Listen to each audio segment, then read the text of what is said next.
পলাতকদের ভারতের মাটিতে কথা বলতে দেয়া বাংলাদেশের জন্য উদ্বেগের, বললেন পররাষ্ট্র প্রতিমন্ত্রী। শেখ হাসিনাকে হাতিয়ার হিসেবে ব্যবহার করছে ভারত, অভিযোগ রিজভির। রাষ্ট্রপতি নির্বাচনের তফসিল ঘোষণা, মনোনয়নপত্র দাখিলের শেষ দিন 13ই আগস্ট, ভোট গ্রহণ 20 আগস্ট। এমপিদের তালিকা ইসিতে পাঠিয়েছে সংসদ সচিবালয়। বুড়িগঙ্গা সহ রাজধানীর চারপাশের নদীগুলোর দূষণ রোধে দ্রুত সমন্বিত কর্মপরিকল্পনা প্রণয়ন এবং বাস্তবায়নে কার্যকর পদক্ষেপ নেওয়ার নির্দেশ প্রধানমন্ত্রীর। গণভোটের রায় বাস্তবায়নের দাবিতে 5 সেপ্টেম্বর থেকে দেশ জুড়ে লং মার্চ কর্মসূচি ঘোষণা 11 দলের। 5 মাসে সম্পূর্ণ ব্যর্থ সরকার, অভিযোগ নেতাদের। দেখছিলেন সংবাদ শিরোনাম।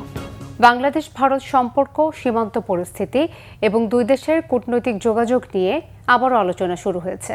এমন প্রেক্ষাপটে ভারতকে বাংলাদেশের জনগণের অনুভূতির প্রতি আরও সংবেদনশীল হওয়ার আহ্বান জানিয়েছেন পররাষ্ট্র প্রতিমন্ত্রী শামা ওবায়েদ। পাশাপাশি তিনি আওয়ামী লীগ ও জঙ্গিবাদ ইস্যুতেও কড়া মন্তব্য করেন।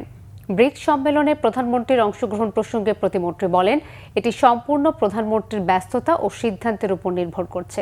ওমর ফারুকের রিপোর্ট।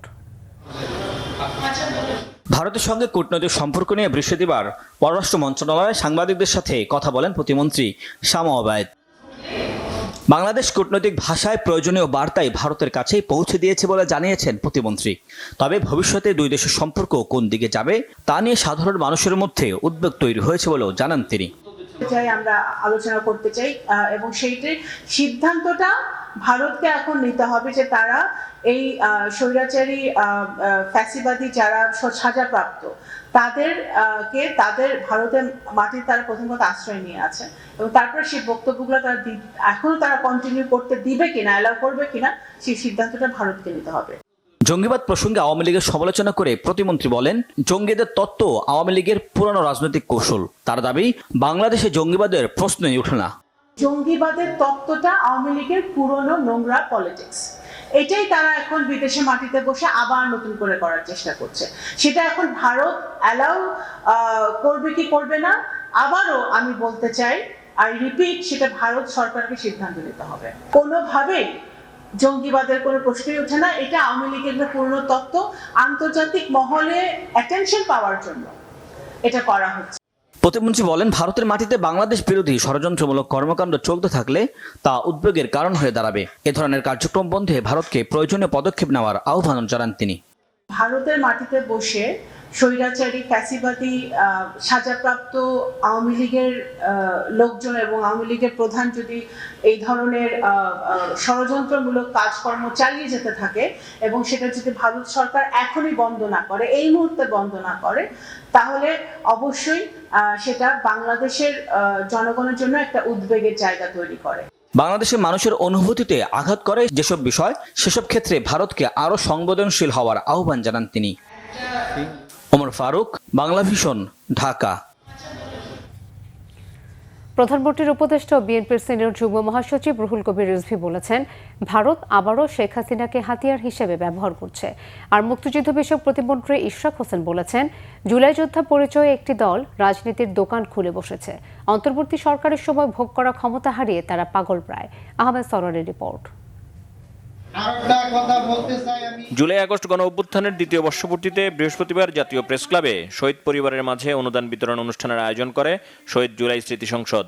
এতে বিএনপির সিনিয়র যুগ্ম মহাসচিব ও প্রধানমন্ত্রীর উপদেষ্টা রুহুল কবির রিজভী বলেন, 5 আগস্ট শেখ হাসিনার সংবাদ সম্মেলন করা উদ্দেশ্য প্রণোদিত। এর মাধ্যমে বাংলাদেশের সার্বভৌমত্ব ও স্বাধীনতাকে অপমান করা হয়েছে। অপরাধী সে এখানে আদালতের মুখোমুখি হবে, বিচারের মুখোমুখি হবে, কিন্তু তাকে সেখানে ফিরিয়ে দেয় না। এখন সেখান থেকে তার রাজনৈতিক কর্মকাণ্ড পরিচালনার সুযোগ দেওয়া হচ্ছে। যদি তাদের এখানে যদি গ্রিন সিগন্যাল না থাকে এবং আনুষ্ঠানিকভাবে বাংলাদেশ সরকার, পররাষ্ট্র মন্ত্রণালয় সেখান থেকে এই ব্যাপারে আপত্তি দিয়েছে, প্রতিবাদ জানিয়েছে, কিন্তু তারা কথা শোনেনি। শেখ হাসিনাকে দিয়ে ইচ্ছা মতো তারা দেশ তাদের মতো নিয়ন্ত্রণে রাখতে পেরেছিল, এখন তো নিয়ন্ত্রণে রাখতে পারবে না। এই কারণে তারা খুবই অসন্তুষ্ট। এই কারণে আবার হাসিনাকে টুলস হিসাবে, একটা যন্ত্র হিসাবে ব্যবহার করার চেষ্টা করছে বাংলাদেশে।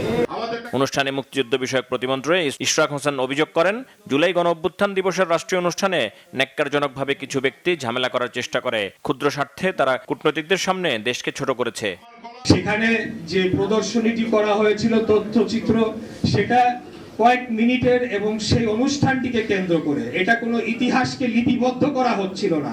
তাদের যে অবদান সেটাকে তো আমরা কোনোদিনও অস্বীকার করি নাই, করবও না। যে কোনো অজুহাতেই তারা সেদিন গতকালকে গোলযোগ করবে, এই ধরনের একটা পরিকল্পনা শুধু ওই রাষ্ট্রীয় অনুষ্ঠানে না, সারা দেশের বিভিন্ন স্থানে তারা এটি করেছে। জুলাই গণ অভ্যুত্থান কোনো এক ব্যক্তি, কোনো একটি দল বা কোনো একটি গোষ্ঠীর ছিল না। এককভাবে কোনো গোষ্ঠী বা কোনো ব্যক্তিবর্গ যদি এটার কৃতিত্ব নিয়ে সেটিকে রাজনীতি করতে চায়, আমি বলবো যে সেটা কোনো রাজনীতি হতে পারে না। সেই রাজনীতি আসলে সেটা রাজনীতি নয়, সেটা একটা দোকান খুলে বসার মতো বলতে হবে। আমি শহীদ পরিবারদের, মায়েদের কাছ থেকে, বাবাদের কাছ থেকে যারা সন্তান হারিয়েছে যে ধরনের অভিযোগ পেয়েছি, এগুলা যদি এখন আমি বলি, তাদের রাজনীতির রং আর থাকবে না। ক্ষমতার লোভে লালায়িত হয়ে তারা যে অন্তর্বর্তীকালীন সরকারের সময় যে ক্ষমতা ভোগ করেছে, আজকে সেই ক্ষমতা হারিয়ে তারা পাগল হয়ে প্রায় হয়ে গিয়েছে। এবং এর আগে ডক্টরস অ্যাসোসিয়েশন অব বাংলাদেশ ড্যাবের 31তম প্রতিষ্ঠাবার্ষিকী উপলক্ষে শহীদ রাষ্ট্রপতি জিয়াউর রহমান ও সাবেক প্রধানমন্ত্রী বেগম খালেদা জিয়ার সমাধিতে নেতাকর্মীদের নিয়ে শ্রদ্ধা নিবেদন করেন প্রধানমন্ত্রীর উপদেষ্টা রুহুল কবির রিজভী। পরে সাংবাদিকদের রুহুল কবির রিজভী অভিযোগ করেন, প্রত্যর্পণ চুক্তি অনুযায়ী শেখ হাসিনাকে ফেরত না দিয়ে তাকে রাজনীতি করার সুযোগ করে দিচ্ছে ভারত। এটি জাতীয় সার্বভৌমত্বের প্রতি অপমানজনক আচরণ। রাজনৈতিক বক্তব্য। আহমেদ সরওয়ার, বাংলা ভিশন, ঢাকা। দুর্ভাগ্যজনক। ক্ষমতাচ্যুত প্রধানমন্ত্রী শেখ হাসিনার সাম্প্রতিক বক্তব্যে তীব্র প্রতিক্রিয়া জানিয়েছে জাতীয় নাগরিক পার্টি এনসিপি। অবিলম্বে তাকে দেশে ফিরিয়ে এনে দ্রুত রায় কার্যকরের দাবি জানিয়েছে দলটি। বৃহস্পতিবার রাতে এনসিপির কেন্দ্রীয় কার্যালয়ে আয়োজিত এক সংবাদ সম্মেলনে দাবি জানান দলটির নেতারা। বলেন, শেখ হাসিনা আদালতের রায়ে মৃত্যুদণ্ডপ্রাপ্ত আসামি, তাকে ও তার দোসরদের দেশে এনে রায় কার্যকরের দাবি জানানো হয়। এনসিপির মুখপাত্র আসিফ মাহমুদ সজীব ভুঁইয়া অভিযোগ করেন, দেশের গণতান্ত্রিক পরিবেশ বিনষ্ট করতে নানা পায়তারা চালাচ্ছে ক্ষমতাচ্যুত আওয়ামী লীগ। সরকারের কূটনৈতিক ব্যর্থতার সুযোগ নিয়ে তারা বিশৃঙ্খলার চেষ্টা করছে বলেও দাবি করেন তিনি। একই সাথে গণমাধ্যমে শেখ হাসিনার কোনো বক্তব্য প্রচার না করার আহ্বান জানান এনসিপি মুখপাত্র। এদিকে সাকিব আল হাসান ইস্যুতে আসিফ মাহমুদ বলেন, অবশেষে বিতর্কের অবসান হয়েছে। তিনি লাইভে যুক্ত হওয়ার মাধ্যমে প্রমাণ করেছেন তিনি গণহত্যার সাথে ওতপ্রোতভাবে জড়িত।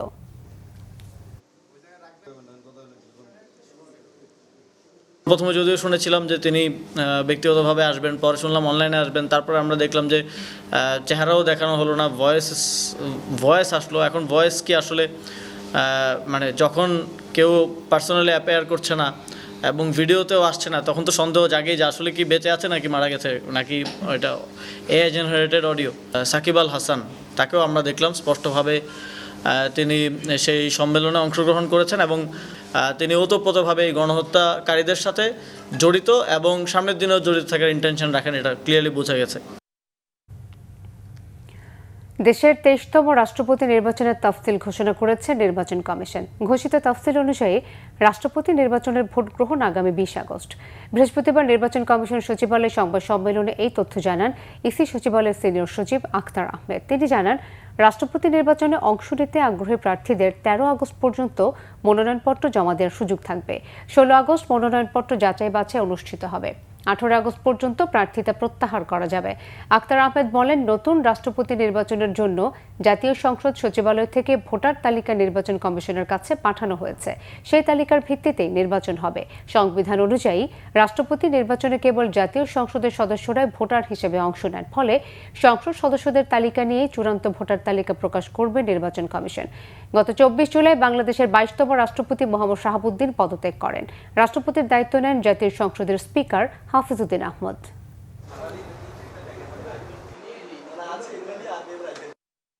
নির্বাচনকর্তার কাছে মনোনয়নপত্র দাখিলের তারিখ হচ্ছে 13 আগস্ট 2026 বৃহস্পতিবার সকাল 10টা থেকে বিকাল 4টা পর্যন্ত।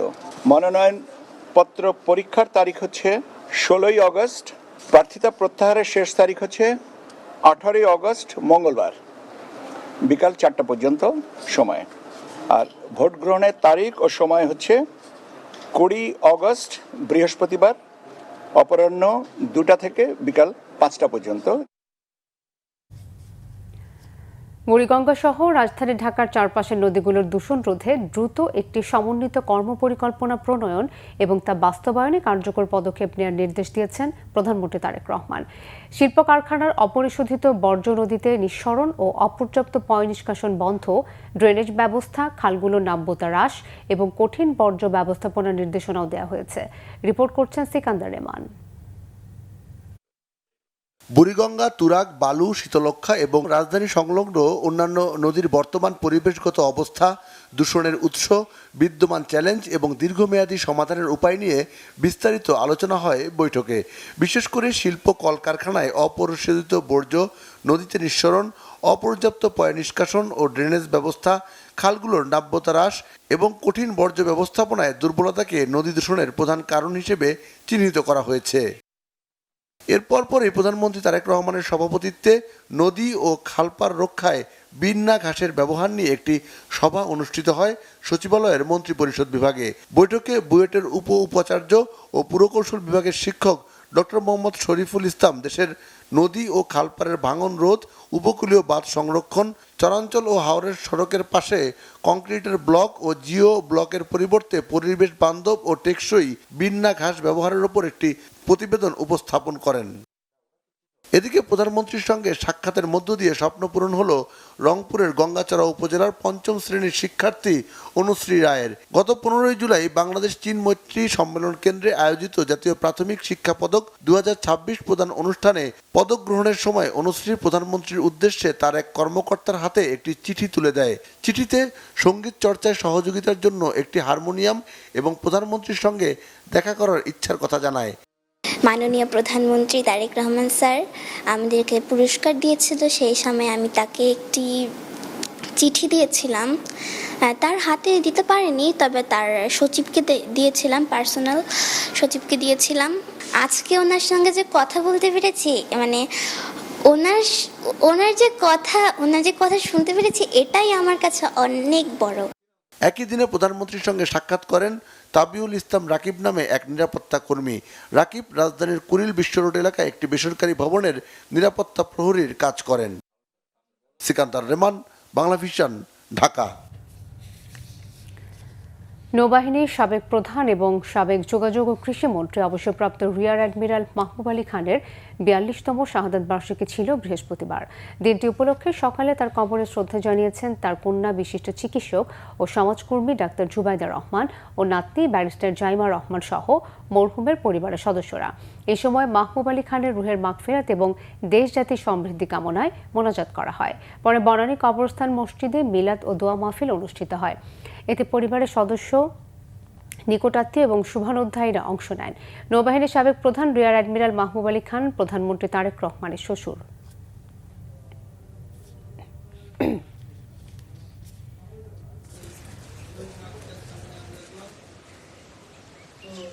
বিয়াল্লিশতম মৃত্যুবার্ষিকী উপলক্ষে আমরা আপনার শাহী দরবারে হাত তুলেছি।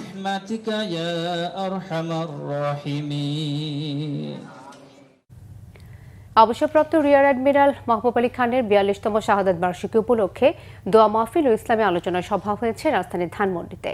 বৃহস্পতিবার বাদ মাগরিব মরহুমের নিজ বাসা মাহবুব ভবনে তার পরিবারের পক্ষ থেকে মিলাদ মাহফিলের আয়োজন করা হয়। অংশ নেন প্রধানমন্ত্রী তারেক রহমান, শহীদ মাহবুব আলী খানের কন্যা ডাক্তার জুবাইদা রহমান ও নাতনি ব্যারিস্টার জাইমা রহমান সহ মরহুমের পরিবার ও আত্মীয় স্বজনরা। দোয়া মাহফিল ও ইসলামী আলোচনায় উপস্থিত ছিলেন জাতীয় সংসদের ভারপ্রাপ্ত স্পিকার ব্যারিস্টার কায়সার কামাল, বিএনপি মহাসচিব ও স্থানীয় সরকার, পল্লী উন্নয়ন ও সমবায় মন্ত্রী মির্জা ফখরুল ইসলাম আলমগীর, মন্ত্রিপরিষদের সদস্য, জাতীয় সংসদের চিফ হুইপ, সংসদ সদস্য সহ সামরিক বেসামরিক ঊর্ধ্বতন কর্মকর্তারা। এ সময় মাহবুব আলী খানের জীবন ও কর্মের উপর আলোকপাত করেন দেশের বিশিষ্ট ইসলামী চিন্তাবিদরা। পরে তার বিদেহী আত্মার মাগফিরাত কামনা করে দোয়া ও মোনাজাত করা হয়।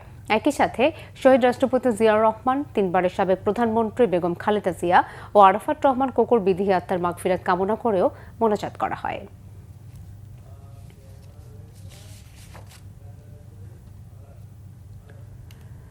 মাঠের কর্মসূচি নিয়ে নামছে প্রধান বিরোধী দল জামাতের নেতৃত্বাধীন ১১ দল।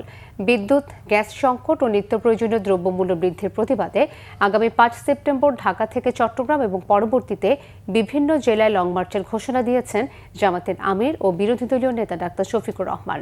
দাবি আদায় না হলে বৃহত্তর কর্মসূচি দেওয়ারও হুঁশিয়ারি দেন জামাত আমির। আর সরকার 5 মাসের সম্পূর্ণ ব্যর্থতার পরিচয় দিয়েছে উল্লেখ করে বিরোধী দলীয় চিফ হুইপ নাহিদ ইসলাম দাবি করেন, ছাত্রলীগের কায়দায় ছাত্রদল ক্যাম্পাস দখলের পায়তারা করছে। বিস্তারিত মামুন আব্দুল্লাহ রিপোর্টে। বৃহস্পতিবার সকাল থেকেই রাজধানীর মুক্তাঙ্গনে জড়ো হতে থাকেন 11 দলীয় জোটের নেতাকর্মীরা। এ সময় নানা প্ল্যাকার্ড ও হাড়ি পাতিল হারিকেন হাতে অবস্থান কর্মসূচিতে যোগ দেন অনেকে। বেলা 11:30টার দিকে মঞ্চে আসেন জামাতের আমির সহ 11 দলীয় জোটের শীর্ষ নেতারা। কর্মসূচিতে যোগ দিয়ে জোটের নেতারা বলেন, গ্যাস বিদ্যুৎ না দিতে পেরে সরকার ব্যর্থতার পরিচয় দিয়েছে। বলেন, জনগণের মৌলিক অধিকার রক্ষা করতে না পারলে বিএনপির সরকারে থাকার অধিকার নেই। এখন বিএনপির 20 লক্ষাধিক লোক চাঁদাবাজিতে নেমে গেছে, তাদের কাজের সুযোগ হয়েছে। সুতরাং সব নাই নাই বললে তো হবে না। আমরা একটি গুণগত পরিবর্তন চাই। আমরা খাই রাজনীতি চাই না, আমরা চাঁদাবাজি চাই না। সংসদের বিরোধী দলীয় চিফ হুইপ ও জাতীয় নাগরিক পার্টির আহ্বায়ক নাহিদ ইসলাম বলেন, গণভোটের রায় বাস্তবায়ন না করে সরকার জনগণের সাথে প্রতারণা করেছে। 24-এর মতো আরেকটি বিপ্লবের হুঁশিয়ারি ছিল তার কণ্ঠে। তারা পুরনো ছাত্রলীগের জায়গা দখল করে ক্যাম্পাস দখলের পায়তারা করছে। আমরা বলবো, জুলাই গণঅভ্যুত্থানের জুলাই যুদ্ধে এখনো ক্যাম্পাসগুলোতে রয়েছে। কোনোভাবেই ক্যাম্পাসের দখলদারিত্ব কোনো ক্ষমতাসীন ছাত্র সংগঠনকে আপনারা দেবেন না। এ সময় তেল, গ্যাস ও বিদ্যুতের মতো জনগণের মৌলিক চাহিদা নিশ্চিতের আহ্বান জানান বিরোধী দলীয় নেতা ও জামাতের আমির ডাক্তার শফিকুর রহমান। ইতিমধ্যে এলপিজির দাম বাড়িয়েছেন, প্রত্যাহার করুন, প্রত্যাহার করুন। না করলে আমরা সংশ্লিষ্ট দপ্তর ঘেরাও করতে বাধ্য হব। আর দাম বাড়ানোর দিকে হাত বাড়াবেন না। জামাত আমির আগামী অক্টোবর মাস জুড়ে 4 বিভাগে লং মার্চ কর্মসূচির ঘোষণা দেন। 5 সেপ্টেম্বর ঢাকা থেকে চট্টগ্রামের পথে লং মার্চ। আমরা পরিষ্কার বলে দিচ্ছি, এই লং মার্চ জনগণের দাবি আদায়ের জন্য। অতীতের কায়দায়, ফেসিবাদী কায়দায় আমাদের লং মার্চে যেন কোনো বাধা দেওয়া না হয়। যদি বাধা দেওয়া হয়, লং মার্চ দ্বিগুণ শক্তিতে তার গন্তব্যে পৌঁছে যাবে ইনশাআল্লাহ। অবস্থান কর্মসূচি শেষে মিছিল নিয়ে সচিবালয়ের অভিমুখে যাত্রা করে 11 দলীয় জোটের নেতাকর্মীরা। এতে পুলিশ বাধা দিলে ধস্তাধস্তি হয়। জামাতের আমির সহ শীর্ষ নেতারা সচিবালয়ের সামনে অবস্থান নেন। পরে পুলিশের অনুরোধে স্থান ত্যাগ করেন তারা। মামুন আব্দুল্লাহ, বাংলা ভিশন, ঢাকা। বৃষ্টি উপেক্ষা করে সকাল থেকে ভিড় জুলাই জাদুঘরে। সাধারণ দর্শনার্থীদের জন্য উন্মুক্ত করে দেওয়ার প্রথম দিন বৃহস্পতিবার শেরেবাংলা নগরের সাবেক গণভবনে নির্মিত জুলাই গণ অভ্যুত্থান স্মৃতি জাদুঘরে ছুটে যান দর্শনার্থীরা। তারা বলছেন, জুলাই স্মৃতি সংরক্ষণের মধ্য দিয়ে গণতন্ত্রের পথে জাতিকে সোচ্চার রাখতে এবং ভবিষ্যতে নতুন কারো হাসিনা হয়ে ওঠা ঠেকাতে এই ধরনের উদ্যোগ সহায়তা করবে। নাবিল জাহাঙ্গীরের রিপোর্টে বিস্তারিত। 24-এর রক্তাক্ত জুলাইয়ের 2 বছর পূর্তিতে 5 আগস্ট সাবেক গণভবনে জুলাই স্মৃতি জাদুঘর উদ্বোধন করেন প্রধানমন্ত্রী তারেক রহমান। বৃহস্পতিবার থেকে জুলাই জাদুঘরের দরজা সবার জন্য খোলা হয়। এদিন বৃষ্টি বাদ সাধলেও জুলাইয়ের স্মৃতি রোমন্থনে বিরত রাখতে পারেনি দর্শনার্থীদের। 16 বছর ধরে ক্ষমতার মসনদে আসীন থাকা শেখ হাসিনার প্রিয় বাসস্থল গণভবন এখন দর্শনার্থীদের সামনে তুলে ধরছে তারই শাসনামলের ঘৃণিত সব অধ্যায়। ফুটিয়ে তোলা হয়েছে গণতন্ত্রের পথে দেশের মুক্তিকামী মানুষের সংগ্রামের ইতিহাস। ফ্যাসিবাদী শাসনামলে শেখ হাসিনা কিভাবে ষড়যন্ত্র করেছিল শুধুমাত্র ক্ষমতায় টিকে থাকার জন্য, যা যা ব্রুটাল ওয়েজ অল সে ইমপ্লিমেন্ট করেছে জনগণের বিরুদ্ধে। আসছি শেখ হাসিনার স্বৈরাচারের পতন হয়েছে, জাদুঘরটা কেমন করে এসে এগুলো দেখাতে আসতেছি। ফ্যাসিস্ট হাসিনার কলরুম এখন তারই অপকর্মের গোপন নথির সংগ্রহশালা। মেঝেতে কাচে বাঁধানো 5 আগস্টের গণরোষের ফলে সৃষ্ট ক্ষত। নিচতলা জুড়ে দর্শনার্থীরা দেখতে পাচ্ছেন ফ্যাসিবাদী আমলের গুম, খুন, বিরোধী দলের ওপর দমন নিপীড়ন, শাপলা চত্বর, পিলখানা হত্যাকাণ্ড সহ নানা ঘটনার স্মৃতিচিহ্ন। স্মৃতিস্বরূপ বলে যেখানে যা রাখলো ওইগুলি দেখতেছি, করতেছি। যার পরিবারের গেছে তারা কষ্টটা বুঝতেছে। জি হোক, যাতে কোনো অন্যায় অবিচার এরকম কাজ কেউ না করতে পারে।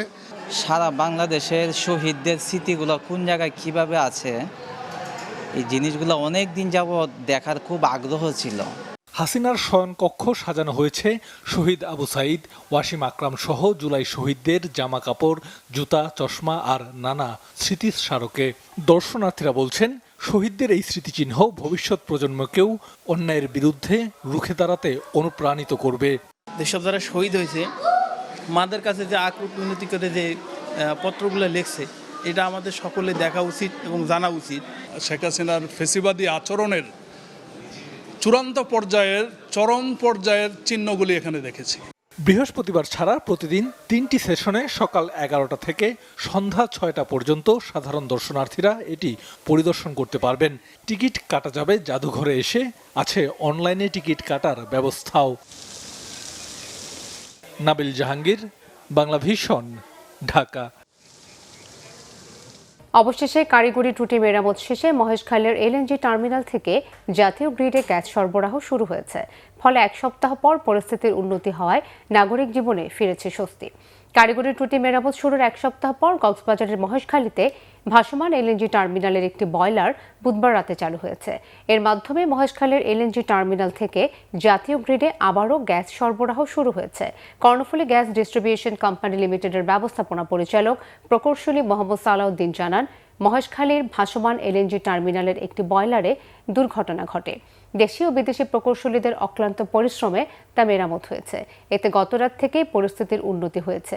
তিনি জানান, টার্মিনালে 2টি বয়লারের মধ্যে একটি চালু হওয়ায় বন্ধ থাকা 450 মিলিয়ন ঘনফুট গ্যাসের যোগান 200 থেকে 250 MFCFT বেড়েছে। ফলে পাইপলাইনের মাধ্যমে চট্টগ্রাম অঞ্চলে গ্যাস সরবরাহ অব্যাহত রাখা সম্ভব হয়েছে।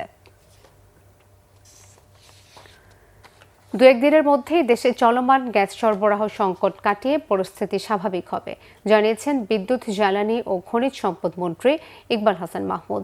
বৃহস্পতিবার সচিবালয়ে বিদ্যুৎ, জ্বালানি ও খনিজ সম্পদ মন্ত্রণালয়ের সংকট নিয়ে সাংবাদিকদের সঙ্গে কথা বলেন বিদ্যুৎ, জ্বালানি ও খনিজ সম্পদ মন্ত্রী ইকবাল হাসান মাহমুদ। তিনি বলেন, গ্যাস সঞ্চালন আবারও শুরু হলে ধীরে ধীরে পাইপলাইনের চাপ বাড়বে এবং বর্তমানে যে সংকট তৈরি হয়েছে তা থেকে উত্তরণ সম্ভব হবে। গ্যাস সংকটের কারণে দেশে লোডশেডিং বেড়েছে স্বীকার করে মন্ত্রী বলেন, গ্যাস সরবরাহ স্বাভাবিক হলে স্বাভাবিক হবে বিদ্যুৎ পরিস্থিতিও। মন্ত্রী জানান, বিদ্যুতের অতিরিক্ত বিল নিয়ে সামাজিক যোগাযোগ মাধ্যমে যেসব অভিযোগ উঠেছে যাচাই করে তার বেশিরভাগেরই প্রমাণ মেলেনি। স্বাভাবিক হতে 2-3 দিন লাগবে, মিনিমাম 2-3 দিন লাগবে। আগের পর্যায়ে চলে যাবে যে এফএসআরে এখনো ফ্রিজিং চলতেছে। আশা করি বিকালের মধ্যে ফ্রিজিং শেষ হয়ে যাবে। ফ্রিজিং শেষ হয়ে গেলে বিকাল থেকে গ্যাস সঞ্চালন আবার শুরু হবে এবং সঞ্চালন শুরু হয়ে গেলে আস্তে আস্তে আমাদের যেখানে প্রেশার কমে গেছে প্রেশারটা উন্নত হবে এবং মোটামুটি যে সমস্যার মধ্যে পড়েছি সে মধ্যে উত্তরণ করতে পারবো। কতদিন লাগবে স্বাভাবিক আগের মতো হতে?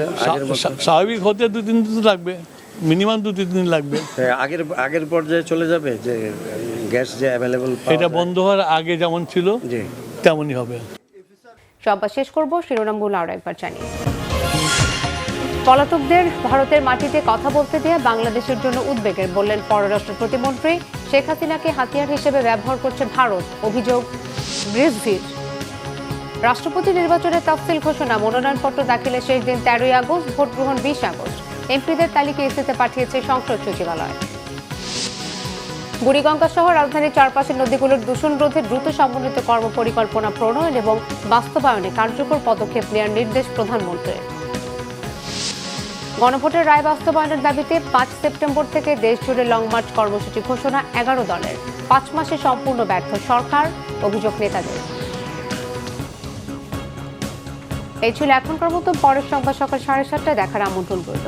এছাড়া বাংলা ভিশন সংবাদ ও সংবাদ সংশ্লিষ্ট অনুষ্ঠান দেখতে ভিজিট করুন www.bvnews24.com ও facebook.com/banglavisionnews এবং সাবস্ক্রাইব করুন youtube.com/banglavisionnews। ধন্যবাদ।